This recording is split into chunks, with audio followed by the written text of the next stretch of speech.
Magandang hapon sa lahat. Yan, hopefully, we are blessed sa ating worship kanina. Na-bless ba tayo?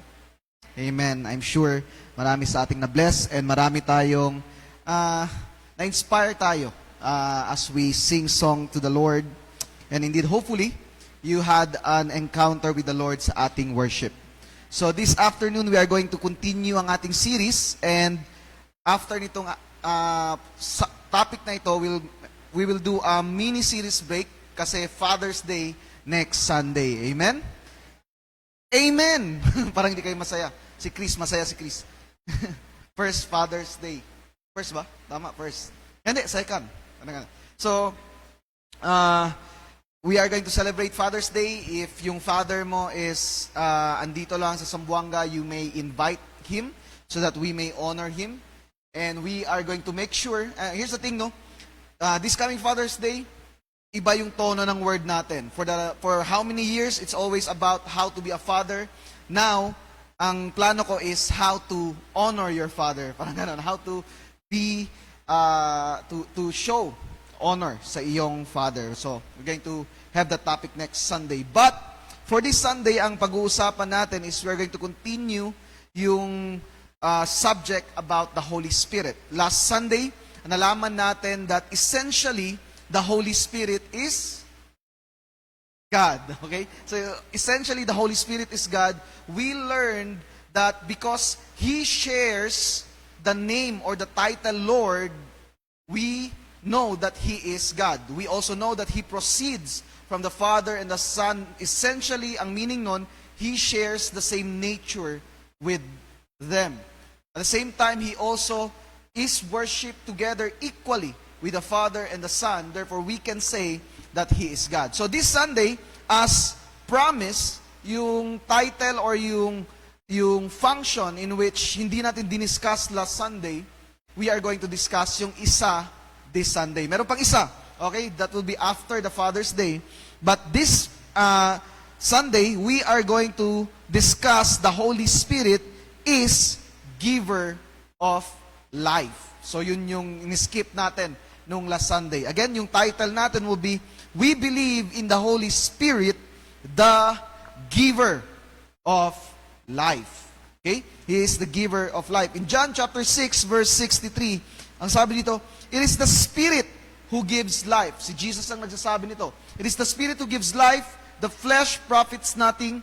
The words that I have spoken to you are spirit and our life. Now, if you look at the context nitong verse na ito, you will quickly find out na sinabi ito ni Jesus immediately after He fed the 5,000. Alam niyo yung miracle of feeding of the 5,000? Jesus multiplied the 5 loaves and 2 fishes and lahat nakakain. And after noon, nung kumain na sila, Jesus departed with His disciple. They crossed the Sea of Galilee, and Jesus moonwalk on water. Naglakad siya sa water and all this miracle. Nung pagdating nila doon sa kabilang side, nandoon na yung mga tao na kumain ng bread and ng fishes. Nandoon na sila naghihintay kay Jesus. And the reason why they looked for and they sought Jesus is because gusto nila again kumain. So they saw Jesus as someone na mag-provide sa kanila ng food. Parang nakita nila si Jesus, this man is a buffet. Parang ganon. So, nakita nila si Jesus as someone who is going to provide for them unlimited food. And Jesus saw that. Saw through it yung purpose. Sabi pa nila, Master, kailan ka dumating dito? Parang ganon yung tanong nila ng una-una. No? But in reality is, they're trying to manipulate Jesus in that conversation, yung back and forth between these so-called disciples. They are trying to manipulate Jesus na pakainin sila again. Because their question has always been surrounding na kung saan they are challenging basically Jesus to provide food to them. Now, that might sound superficial sa atin, but you need to remember, at this time, yung mga Jews are actually oppressed. So, wala silang makain. So, somewhat, this is understandable. Na ikaw daw, palagi kang walang pagkain, then you saw someone na out of nowhere can feed 5,000 people. No sweat. And for how many years, palaging kulang ang kinakain ninyo? Siguro, ang iba sa atin dito, hindi makarelate. Palagi lang ako may pagkain pas. Yung problema ko, sobra yung pagkain palagi. So, hindi tayo makarelate. But, at this time, that's something na concern nila. And Jesus, despite understanding the situation, naiintindihan ni Jesus because nga, pinakain sila, but He is making a challenge sa kanila na huwag ninyong i-prioritize ang physical food. Ang dapat na i-prioritize ninyo is the spiritual food. Yun ang sinasabi ni Jesus sa kanila. You see me as someone who can provide you food physically. But yung pinaka-amazing thing about who Jesus is not that He can provide us physically, but He can feed us spiritually. Are you with me? Yun yung importante na kailangan nilang maintindihan. Now, sinasabi ni Jesus dito, the Spirit gives life. Yung gusto kong ibigay sa inyo is the Spirit. And napaka-importante nito na maintindihan natin that it is through the Holy Spirit in which the Godhead imparts life sa atin. Na itong idea in which the Holy Spirit is the giver of life is not limited sa instance na ito. Okay? The Spirit as a life giver is seen throughout the Scriptures.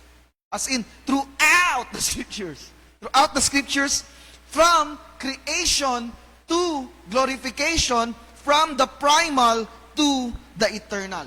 Indeed, the Holy Spirit is the giver of life.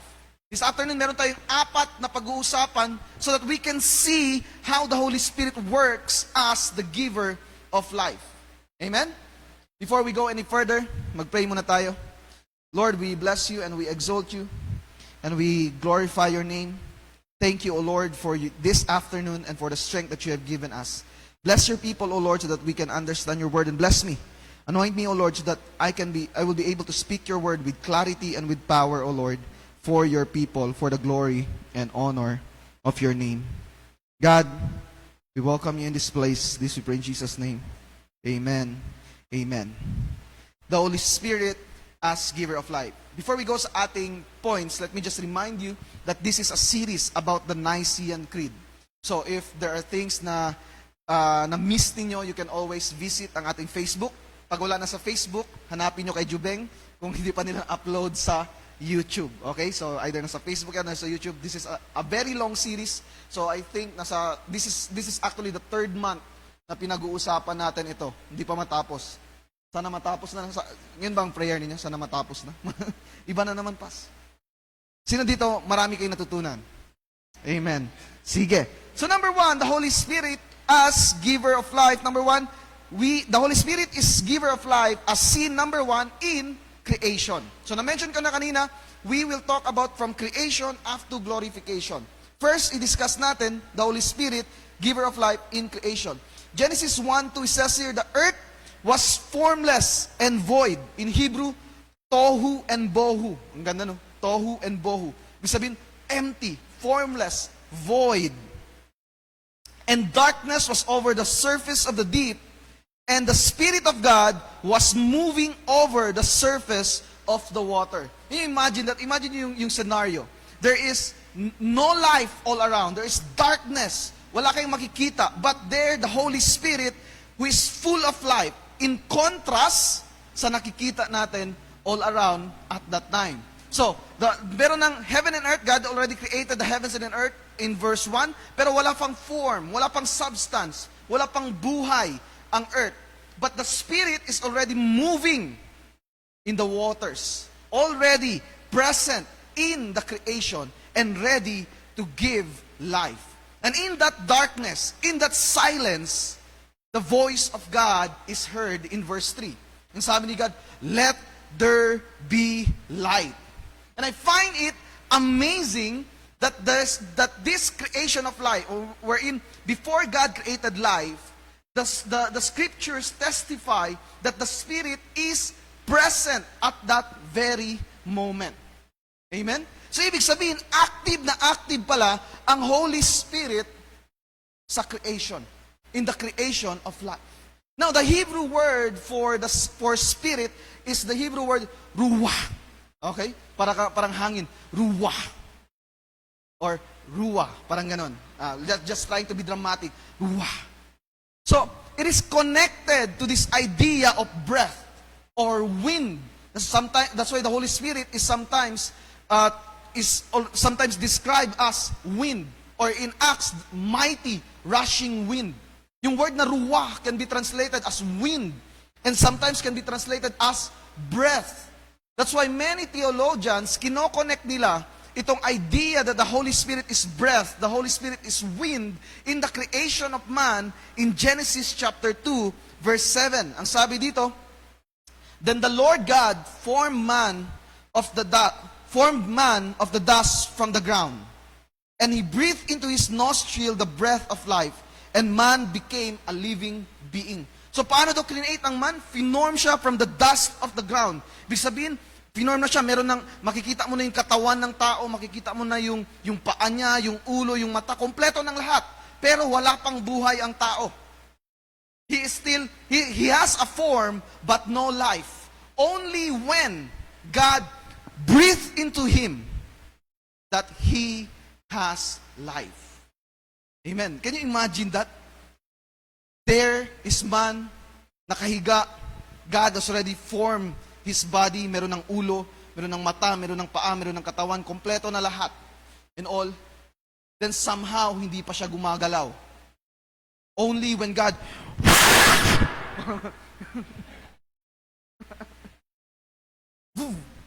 nabuhay ang tao. Then bigla na lang, na-shock kayo, no? Para magising. Bigla na lang, gumalaw yung kamay, gumalaw yung paa. Then blood circulated on his veins. Then the breath of life came into his lungs. That's why kanina sa kanta, it's your breath in our lungs, so we pour out our praise. We pour out our praise because literally, only when the breath of God came into man na nabuhay tayo.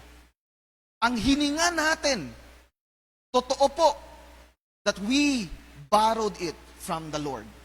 Because when He breathed into man, our ancestor came into being. Amen? Napaka-active ng Holy Spirit in creation. In Psalms 33 verse 6, by the word of the Lord, the heavens were made. And by by the breath of His mouth, all their hosts. So it is by the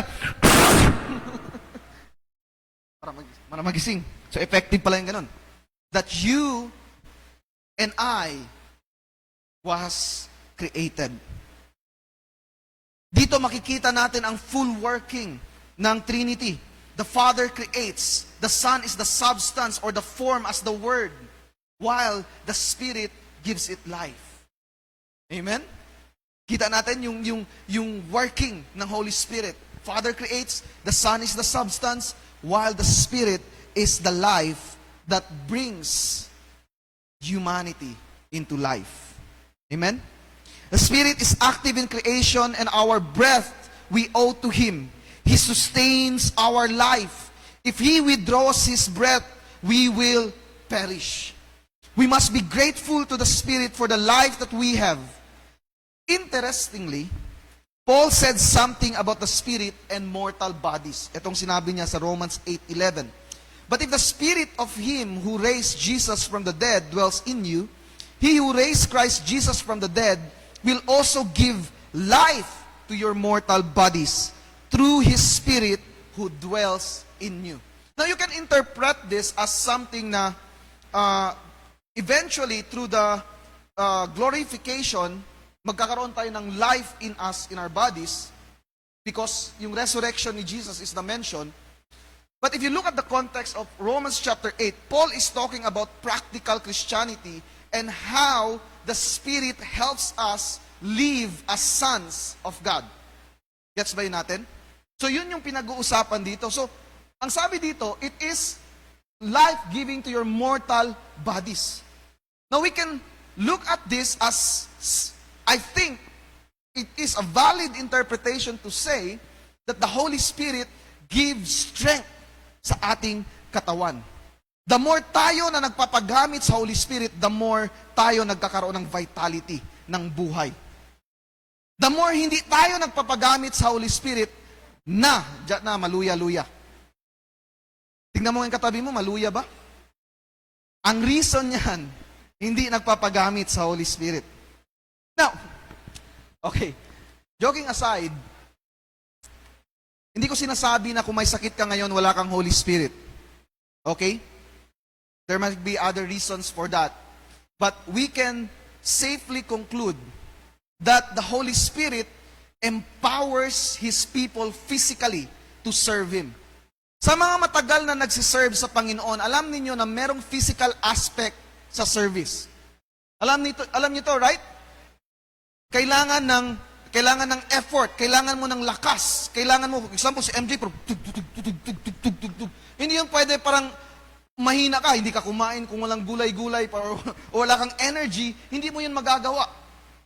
Sometimes, ministry means karga to pesaw. Amen? Sometimes, ang ministry requires na mag-study ka ng word ng ilang oras, so hindi ka pwedeng mahina yung katawan mo. So the Holy Spirit has to enable physically yung kanyang people to accomplish His work. Na-try nyo nang mag-serve na may sakit kayo, mahirap, di ba? Sa mga nagsiserve dito, ay pas, pag may sakit ako, hindi na agad ako mag-serve. Walang condemnation. No? But here's the thing. Alam natin, kailangan ng lakas. Tama? Pag mag-serve. Amen? Kailangan ng lakas. Kailangan mo ng energy. At hindi natin makukuha yon from Energen or sa Sting or sa Cobra. Makukuha natin ang strength na yon from the Holy Spirit. Meron ba tayong example sa Bible na kung saan, because he was filled by the Holy Spirit, lumakas siya? Yes, si Samson. Amen? Tingnan mo yung katabi mo, Samson ba yan? Huwag naman sana. Baka mayroong Delilah na katabi. Hindi naman siguro, walang Delilah na katabi. But here's the thing, the Holy Spirit, nakikita natin sa Bible again and again, yung mga mighty men of God, itong mga warriors of the Lord filled them and meron silang kakaibang lakas, kakaibang tapang para gawin ang work ng Panginoon. Ganon din sa ating mga Kristiyano, is that because the Holy Spirit is the giver of life, we can trust Him na bibigyan niya tayo ng kalakasan para mag-serve sa Kanya. Amen? It doesn't mean wala ka ng kape, hindi ka na makapag-serve. The Holy Spirit is there to give you the strength na kailangan mo to serve Him. Amen? Cobra is not the key. Parang ganun. Or Sting is not the key. The Holy Spirit is the key. Amen? No, I challenge you sa mga hindi pa nakatry, no? I challenge you sa mga hindi pa nakatry. It is an amazing experience when the Holy Spirit supernaturally use you. Yung mga bagay na akala ko wala na akong strength, pero bigla lang mag-power. But let me give you something as well. After nagamitin kayo ng Holy Spirit, and that's just how it is that yung katawan natin is limited in a sense na kapag wala na yung temporary effect of the enabling, mapapagod din tayo. And that's okay. We just need to rest. And paggamit again sa Holy Spirit, bigla na naman kayong mas strengthen. Amen? So the Holy Spirit, as the one who creates, gives us the strength, physical strength, to do His will. Now, I'd like to push this a little bit further, is that I know many of us here are busy sa mga bagay-bagay sa ating buhay, but here's the thing, you can still serve the Lord. If you trust Him, bibigyan ka niya ng lakas at ng wisdom in order for you to still serve Him kahit gaano ka ka-busy. Amen? Now, hindi ako my goal here is hindi magkarga ng bangko. But just to inform you, kanina I also preach sa main. And yung preaching dun sa main is hindi itong preaching na ito. It's a different preaching. Na sa mga preachers na nandito ngayon, you know that it's difficult to do. Tama ba? Hindi, pas, madali lang yan. It's difficult to do. But because of the power of the Holy Spirit, someone can do it. Amen? Amen? So, number 2, not just creation, but also in regeneration.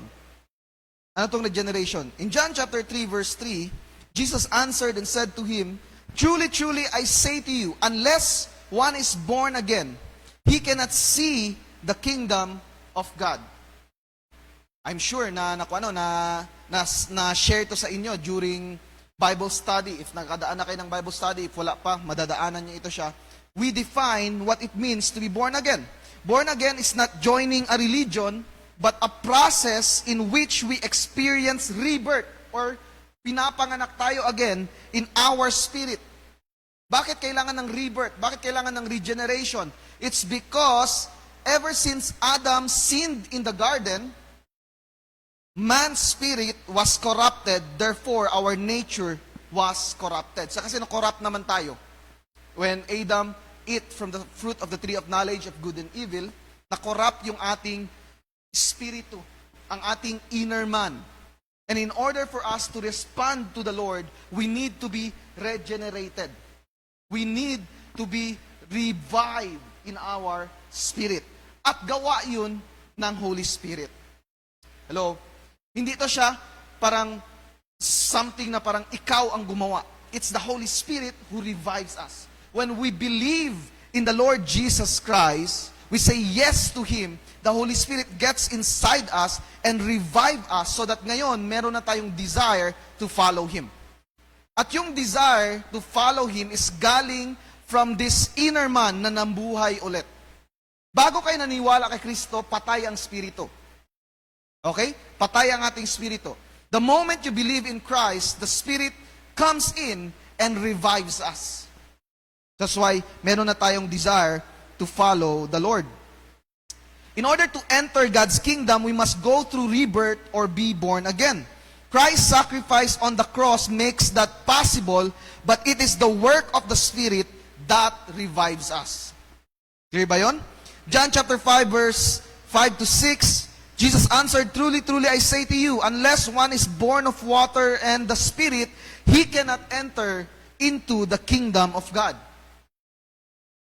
That which is born of the flesh is flesh, and that which is born of the Spirit is spirit." Amen? In other words, regeneration is the process in which our spirit is given life by the Holy Spirit in order for us to enter God's kingdom. In this process, we are given new nature, which is the imparted holy nature from God that give us the grace to obey Him. Amen? If nandito ka ngayon, nag-iisip ka na the reason why you're able to obey right now is kasi madisiplina ka, kasi mabait ka na tao, hindi yun tama. The only reason why you can obey and turn to the Lord is because binuhay ka na ng Spirito. Binuhay ka na ng Holy Spirit from the inside. Amen? Apart from the Holy Spirit, you cannot respond to the Lord. So, when someone says sa inyo, born again, the Locosel, born again, this is the Berasan. Pakita mo kagad yung verse na ito. Paano man to sabi sa Bible, kailangan mo maging born again. Sino ba? Hindi kasi religion el born again. It is a process in which you are born again. Nabuhay ka again through the work of the Holy Spirit. Amen? 2 Corinthians 5:17, sino dito? Ito yung inyong life verse. Therefore, if anyone is in Christ, he is a new creature. Bago na daw. Bagong creature na kayo. The old things has passed away. Behold, new things have come. Amen. Ang ganda ng text na yan, no? Can you imagine? Someone na addict, someone na magulo yung buhay before, someone who do things that are sinful, the Bible claims that kung na kay Kristo ka daw, bagong creature ka na. Hindi ka na yung ikaw na old. Amen? Mukhang old ka man, pero hindi ka na. yung old. Amen? Amen? Now, sometimes, meron pang residue of the old life, pero your position now, or your inner man now, is renewed in Christ. Amen? So, yung old na ikaw, na gumagawa ng kalokohan, patay na yun. Buhay ka na. That's why, in baptism, it is a picture of what happens internally. It what happens sa buhay mo when you believe in Christ. Pagbaba mo sa tubig, patay. That's a symbol, patay ka na. Amen? Paglabas mo, bago ka na. Amen? Amen? Pero hindi yun nangyayari during baptism lang. Nangyari na yun. The baptism only shows or a testimony of what has already happened inside. Amen? Clear ba yun sa atin? Additionally,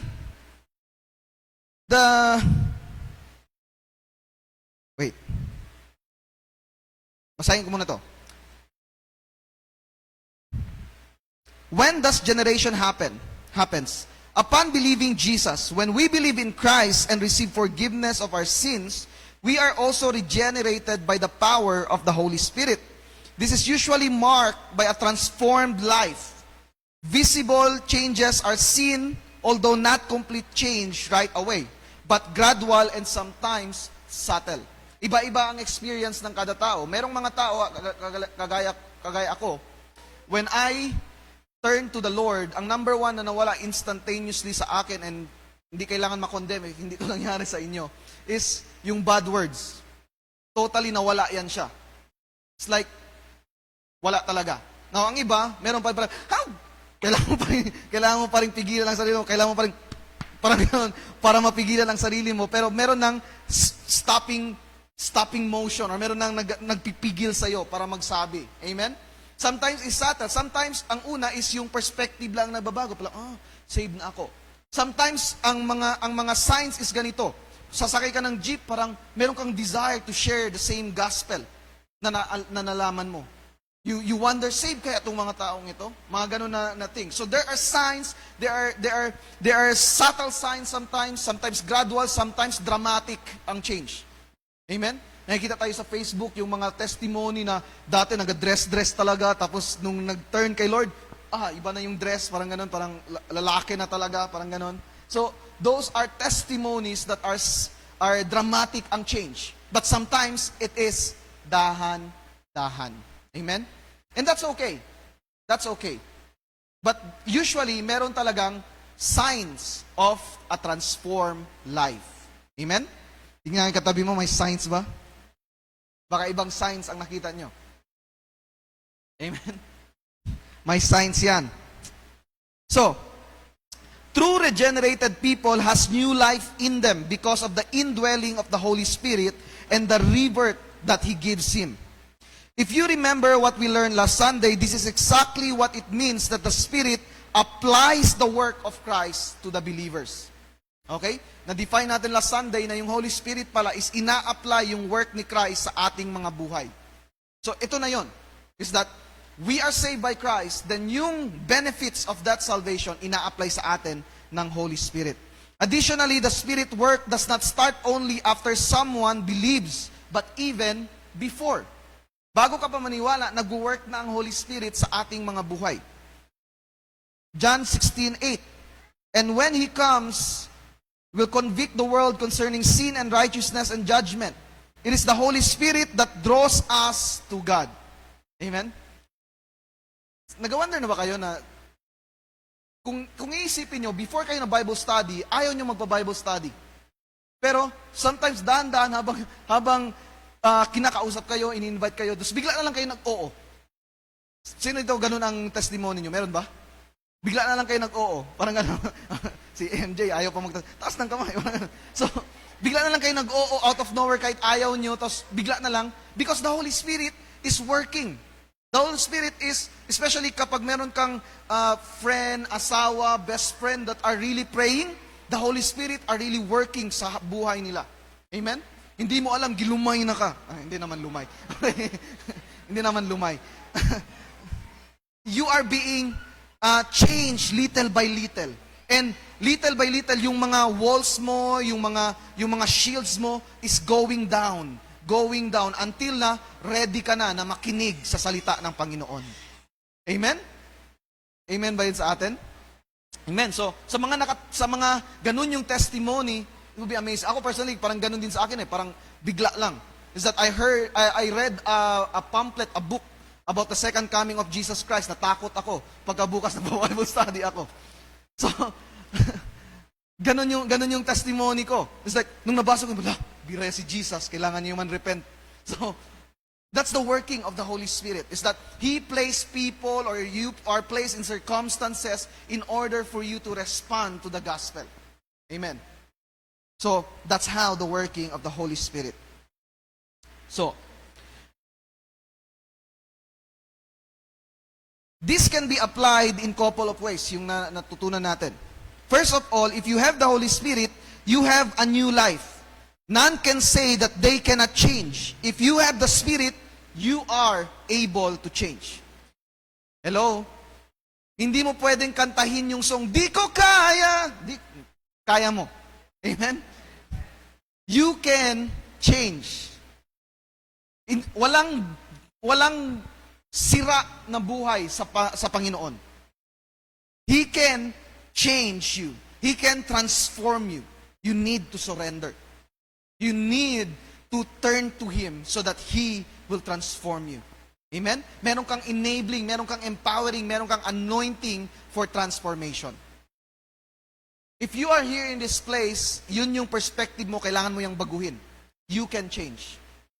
Amen? Amen?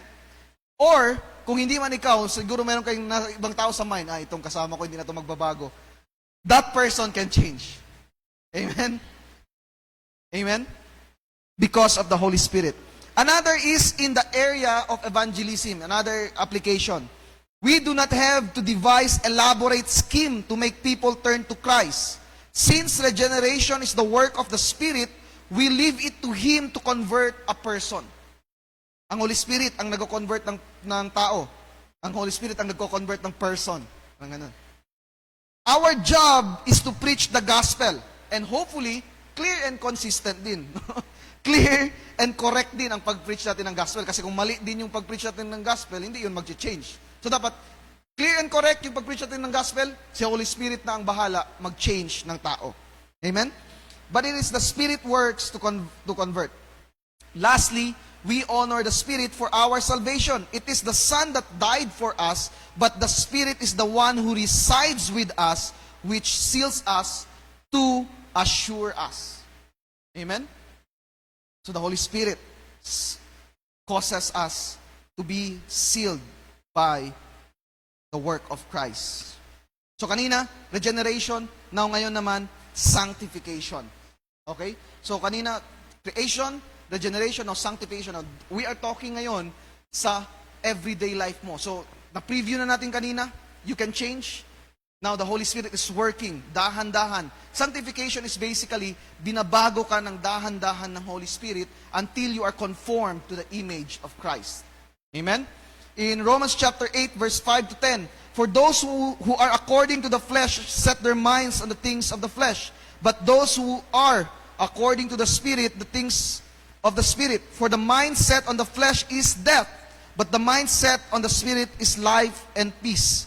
Because the mindset on the flesh is hostile towards God, for it does not subject itself to the law of God, for it is not even able to do so. So kapag wala kang Holy Spirit, hindi ka makapag-turn sa Panginoon. Kasi yung flesh mo, yung program niya, yung nature niya is always to go against God. Kasi dati, kapag narinig mo yung God, ayaw mo. Para kang iring na natamaan ng tubig. Bible study ta. Ganun. Ayaw mo. So, because of the nature. Amen? Ayaw mong matamaan ng tubig ng salita ng Panginoon. So, because our mind is hostile to the Lord. And those who are in the flesh cannot please God. However, you are not in the flesh, but in the Spirit. If indeed the Spirit of God dwells in you. Does the Spirit of God dwells in you? Amen. But if anyone does not have the Spirit of Christ, he does not belong to him. If Christ is in you, though the body is dead because of sin, yet the Spirit is alive because of righteousness. Verse 5 gives us a clear definition of those who are sanctified by the Spirit. They live lives contrary to the flesh. Okay? Hindi na sila for the flesh. They are already contrary. Kontra na sila sa mga gawaing pang flesh. Amen? Pang katawang lupa. Pang flesh. The mind are set on the things of the Spirit. Verse 6 continues this comparison. The flesh is death and the Spirit is life and peace. In verse 7, those in the flesh are hostile to God and cannot please God, and that is the reason why they are dead. But according to verse 9 to 10, those who has the Spirit are alive because they set their minds on God who is life. In other words, they are sanctified by the Spirit from a life of a mindset on the flesh that brings death to a life set on the Spirit that brings life.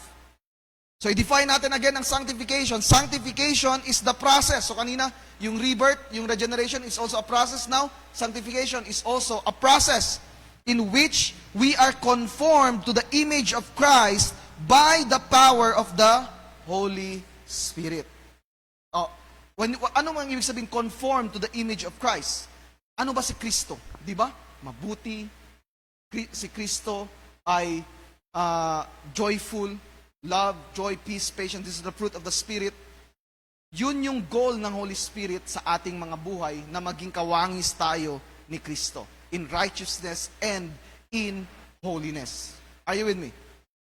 Yun yung goal. Paul in Galatians expounds this more clearly. Galatians 5:16 to 25. But I say, walk by the Spirit. Or in another translation, walk in step. So, pag ganun ang Holy Spirit, ganun ka rin. Punta dito ang Holy Spirit, punta ka rin. Pag ganun ang Holy Spirit, ganun ka rin. Kasi ganun ka rin.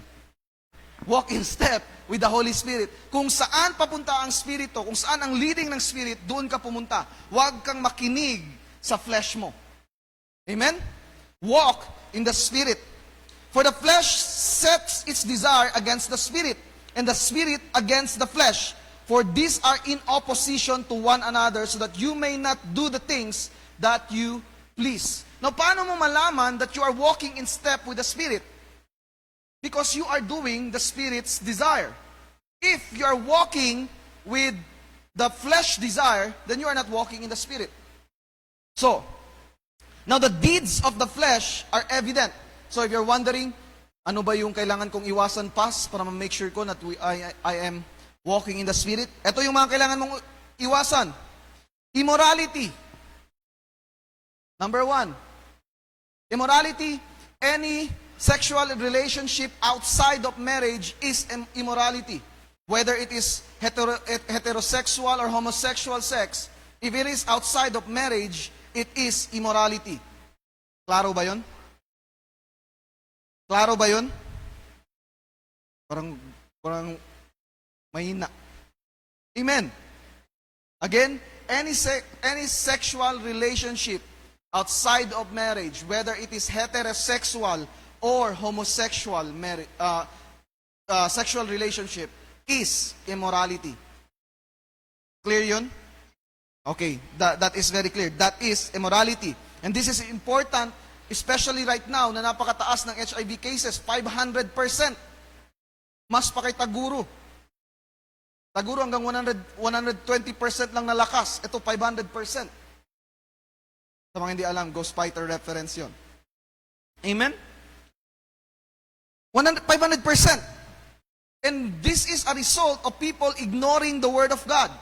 Because they say that the Word of God is already obsolete. The Word of God is no longer applicable sa atin, and ang result, 500% ng HIV increase sa ating country. We need to go back to the Word of God. Hello? We need to go back to the Word of God. Impurity, sensuality. Amen? Connected yan sila eh. Impurity is immorality, impurity, and sensuality. Sensuality, yung pinaka-common ngayon sa ating culture. Even yung mga girl group ngayon, wala na yung parang pa-cute-cute na, bigay na talaga ng todo. Amen? I know, fan kayo ng bini, pero you need to purge that in your mind. It's no longer something that should be enjoyed by Christians. Amen? Galit na sila sa akin. Awayin mo na lahat, pas, wag lang ang bini. Problema ang bini. Lahat ng itong mga girl group ngayon na pagalingan na lang ng pagtanggal ng saplot sa katawan. It's something that we should be careful. Amen? Amen! Unpopular, no? Mamaya yan, may mag-unfriend na sa akin. Awayin mo na lahat, wag lang ang bini. Sabi dito, idolatry. Idolatry can be two forms. Either it is you are worshiping an idol, or you are giving more importance to something more than God.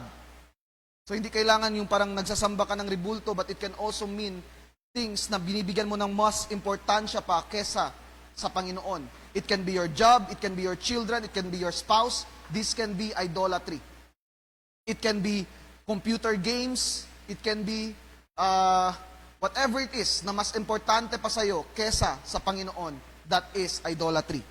Amen? Sorcery, mga magic. Okay? Enmities, yung mga away na we are keeping. Instead na mag-forgive and mag-reconcile, gusto natin ng gulo. I don't want love, I want war. Mga ganun yung motto mo. Enmities. Strife, jealousy. Mga yung mga seloso. Mabuti pa sila, may magandang bahay na. Ganun. Mabuti pa sila ganito, kailan kaya ako? You need to be satisfied to your lot in life. Amen? Sure, you can ask the Lord for blessing, you can ask the Lord for growth, but you should not make it to the point na yun na yung magre-revolve sa buhay mo. That your life is defined by your possessions, by your property. Dapat hindi ka dumating sa punto na ganon. Amen? Outbursts of anger, yan, mga magalitin. Disputes, dissensions, factions, envying, palahubog, drunkenness, carousing, and things like this, of which I forewarned you. Let me emphasize itong sinabi ni Apostle Paul. Forewarned you that those who practice such things will not inherit the kingdom of God. So these are things that we need to be careful about. Apostle Paul makes it very plain that that leads to destruction. But the fruit of the Spirit, ito na. Ito yung dapat na makita sa buhay nyo. Kung gusto mo malaman, Pas, am I walking in step with the Spirit? Ito yung dapat nakikita sa buhay ninyo. Love. Amen? Love, joy, peace, patience, kindness, goodness, faithfulness, gentleness, self-control. I learned something, from Pastora Daryl years ago. Sinabi niya sa akin, this would be easy to read, basahin mo lang. Pero subukan mong gawin siyang adjective sa sarili mo. Gawin mo, Joshua is loving. Joshua is joyful. Joshua is peaceful. Now ngayon, gamitin mo sa sarili mo. Talaga ba na ganyan ka? So, these are the things na kailangan mong i-work out sa sarili mo. Amen? Na you ask the Holy Spirit. Example lang daw. Not necessarily true. But, if we walk in step with the Spirit, ito yung ebidensya na we are walking in step with the Spirit. Meron kang love, meron kang joy, meron kang peace, meron kang faithfulness, meron kang kindness, meron kang gentleness, meron kang self-control. Do not be deceived in thinking that you are walking in step with the Spirit na hindi ito nakikita sa buhay mo. Hello? Hello? Now, save ka pa rin. Hindi natin pinag-uusapan dito ang sanctification unto salvation. Ang pinag-uusapan natin dito is sanctification unto Christ-likeness. Are you with me? We are not just saved unto salvation, but also saved unto righteousness. Ang Panginoon, ang gusto niya is yung mga tao niya, yung mga people niya are living the same way He did. Are you with me? Now, those who belong to Christ Jesus have crucified the flesh with its passions and desires. If we live by the Spirit, let us also walk by the Spirit. Amen? If ang Holy Spirit ang buhay mo, you need to walk by the Spirit. Clear ba yun sa atin? It is our responsibility to keep in step with the Spirit. Responsibility natin yan to keep in step. It is His work to sanctify us. Hello? Hindi natin sinasanctify ang sarili natin, work yun ng Holy Spirit. Pero ang trabaho natin is to keep in step, to walk with Him. Amen? Every single day, learn to love. Every single day, choose joy. Every single day, choose patience. And as you do this, the Holy Spirit will continuously work sa buhay mo until na maging part na siya kung sino ka. Amen? Kung dati ikaw yung tao na hindi loving, eventually, people will say, nagbago na siya, loving naman siya. Ganun, no? Wow, loving na. Joyful na. Peaceful na. Hindi na magalitin. Amen? Sige nga, itest nga natin kung hindi na ba magalitin, tenta kita. Hindi. Walang testing. Amen? Don't test each other. But here's the thing. The Spirit calls us to walk in step with Him. Amen? Paano natin ito siya gawin? Learn to listen to the voice of the Holy Spirit by reading His Word. Amen? Praying, asking for guidance, and little by little, you will learn to walk in step by the Spirit. Now, while I'm preaching this, hindi ibig sabihin nito, I'm expecting na bukas kaagad or next Sunday, holy na kayo. Amen? But what I am expecting for everyone here in this place is a commitment to walk in step with the Holy Spirit. Hello? I-repeat ko yan, i-repeat ko. Hindi narinig ni AJ. I-repeat ko. Ang kailangan natin dito is a commitment to walk in step with the Spirit. Amen? And siya yung magsasanctify sa atin. From now on, sabihin natin, Holy Spirit, I desire to walk in step with you. Ano yung dapat kong gawin? Amen? Okay, anak, sa araw na ito, or this week, ang kailangan natin i-address sa iyong ugali is ang iyong self-control. And you need to learn to listen kung ano yung guidance. Sabi, pag you will learn this. Mahirap siyang i-explain, but eventually you will learn this. Is that there's an inner pull inside you, inner witness inside you, na magsasabi sa inyo, walang voice, hindi nyo maririnig, wag yan. Hindi ganon. Okay? There's just a witness inside you that you just know that someone is telling you, wag ka dyan, wag mo yang gawin, wag kang pupunta dito, dito ka lang, dito ka pumunta. You will learn that as you walk in step with the Holy Spirit. Amen? Again, walang voice na parang magsasabi, tan tan tan tan. Huwag ka dyan, anak. Walang ganon. It's just a witness inside you that you just know that yun yung gustong ipagawa sa iyo ng Holy Spirit. Amen? And sometimes it takes time. And okay lang yun siya. But again, the commitment to walk in step with the Spirit must be seen sa ating mga buhay. Klaro ba yun sa atin? Therefore, examine your life. Anything that is listed as work in flesh should be surrendered to the Holy Spirit. So balikan nyo yun mamaya, yung verse na yun. Basahin niyo yun siya, either sa totoong Bible na meron kayo or cellphone lang ba. Balikan niyo yung text na yan. Balikan nga natin. Yung sa taas, yung mga works of the flesh, yan. Yan. Basahin niyo yan again. Examine your life. Ano yung present sa buhay mo? And you need to be honest. Okay? You need to be honest. You need to be willing to identify ano yung present sa buhay mo. And you know. And kapag hindi ka sure, or parang perfect man ako, Lord. Ito ang gawin nyo. Holy Spirit, open my eyes na makita ko ano yung shortcoming ko. Saan ako dapat mag-improve? Then, listen kung ano yung guidance ng Holy Spirit sa puso mo. Amen? Clear ba yun sa atin? So, tingnan mo yan. Mamaya, yan yung verse. Basahin niyo yan. Galatians 5:16 to 25. Then, identify ninyo, dito ako sa ano ba? Wag naman yung mabigat na kasalanan. Example natin, dito ako sa jealousy. Parang ganun. So, meron akong jealousy sa aking buhay. So, kailangan ko tong i-deal sa aking buhay. Lord, paano ko i-address itong jealousy na ito? And the Holy Spirit is going to work out with you. Sometimes He will lead you, okay, basahin mo lahat ng mga verses about jealousy.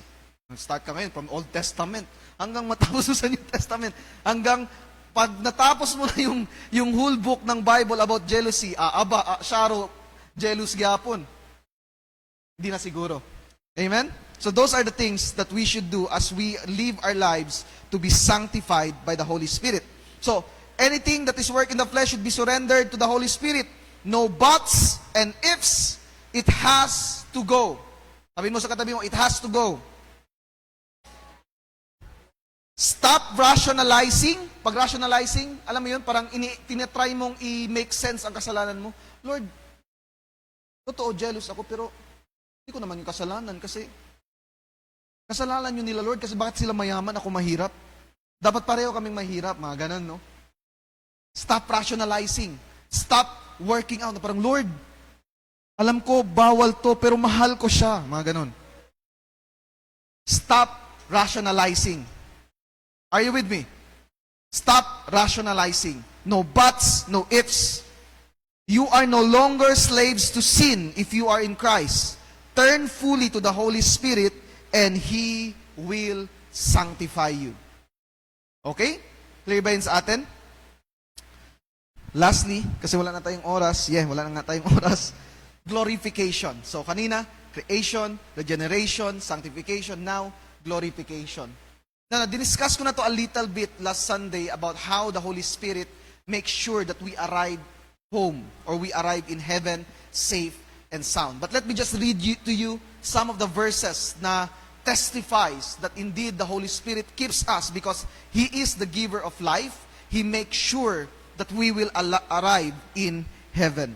2 Corinthians 1, 21 to 22. Now He who establishes us with you in Christ and anointed us is God, who also sealed us and gave us the Spirit in our heart as a pledge. So, ang Holy Spirit is a pledge to make sure na darating tayo ng heaven. 2 Corinthians 5:5. Now He who prepared us for this very purpose is God, who gave us the Spirit as a pledge. That is 2 Corinthians 5:5. Ephesians 1:13-14, ito yung diniscuss natin last Sunday. In Him you also, after listening to the message of truth, the gospel of your salvation, having also believed, you were sealed in Him with the Holy Spirit of promise, who is given as a pledge of our inheritance, with a view to the redemption of God's own possession, to the praise of His glory. Ephesians 4:30, do not grieve the Holy Spirit of God, by whom you were sealed for the day of redemption. So lahat ng mga verses na ito testifies to this truth that a Christian who has the Holy Spirit is sealed for the day of redemption. Hello? Para siyang down payment to make sure, to assure us of our inheritance. Are you with me? The Holy Spirit as the giver of life is a guarantee that we have eternal life waiting para sa atin. Those who are in Christ shall be glorified, shall cross over from death to life.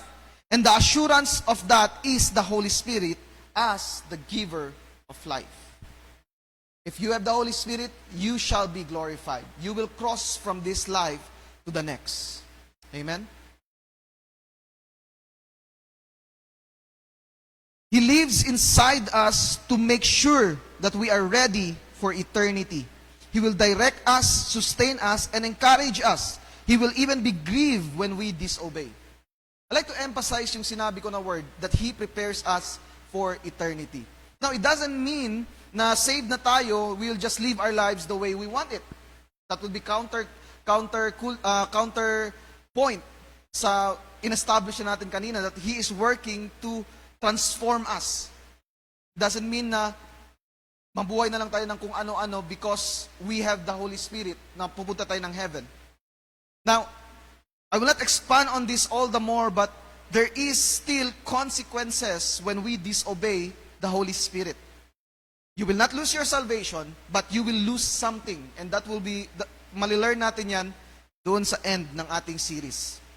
You will not lose your salvation, but you still will lose something if you live your life not for the glory of God here in this world. Bigyan ko kayo ng spoiler. It pertains about our reward in heaven and our significance. That's the spoiler. So, ang pag-uusapan natin, if we are not going to live our lives for the glory of God, yung reward and your significance that we will have in the world to come if we are not going to obey the voice of the Lord. But here's the thing, habang may buhay, pwedeng magbago.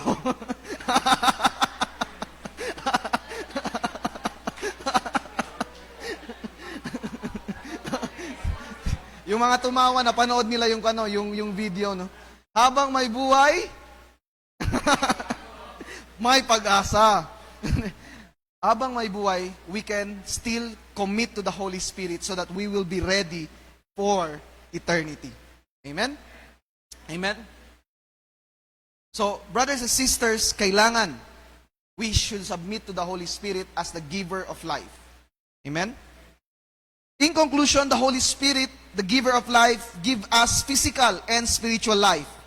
It's His breath in our lungs that gives us life. It is His power that regenerates us after believing the gospel. He conforms us to the image of Christ, and He makes us sure we arrive to our heavenly dwelling safe and secure. Amen? Knowing this, may we honor Him always, submit to Him, and obey Him. Life is found in the Spirit and not in the world. As He is the giver of life, listen carefully, as He is the giver of life, may we give our lives to Him. Amen? As He gave us life, let us give that life back to Him for His glory. Amen? With that, I bring back all the glory and honor unto the Lord.